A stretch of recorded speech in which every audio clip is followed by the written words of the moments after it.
তখন ফেরেশতারা জবাব দিল, আতাজালু ফিহা মান ইউফসিদু ফিহা। ফেরেশতারা দুটি কথা বলেছে।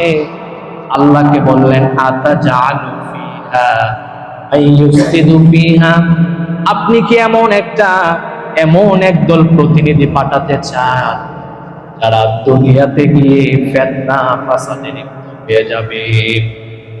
দ্বিতীয় নাম্বার ট্যাগ দিয়েছে ওয়াসফিকুদ্দিমা, আয়ারশের মালিক, আপনি কি চান নাকি এমন একদল প্রতিনিধি পাঠাতে যারা দুনিয়াতে আসার পরে ফিতনা ফাসাদ করে মারামারি করে?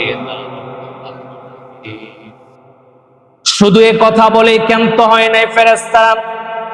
তারা বলল, ওয়া নাহনু নুসাব্বিহু বিহামদিকা ওয়া নুকদ্দিসু লাক। তারা বললেন, ও দয়ার মালিক,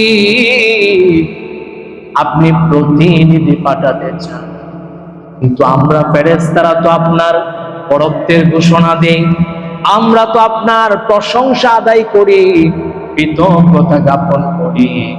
অর্থাৎ ফেরেশতারা বুঝাতে চাইলেন, আয় আল্লাহ, যেহেতু আমরা আপনার গুণকীর্তন করি, যেহেতু আমরা আপনার প্রশংসা আদায় করি, তাহলে কি প্রয়োজন আরেকটা প্রতিনিধি বানাবা?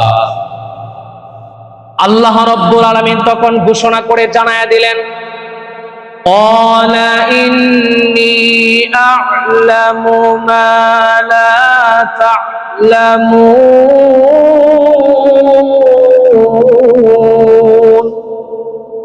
আল্লাহ রাব্বুল আলামিন ঘোষণা করলেন, ইন্নী আ'লামু, নিশ্চয়ই আমি আল্লাহ রাব্বুল আলামিন যা জানি, আ'লামু মা লা তা'লামুন, ফেরেশতারা তার থেকে বেশি জানে না। সুবহানাল্লাহ।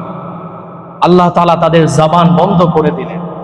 তোমরা যে এত বিশ্লেষণ করছো, এত রিপোর্ট দিচ্ছ, আমি আল্লাহ তাআলা যা জানি তোমরা তা জানো না।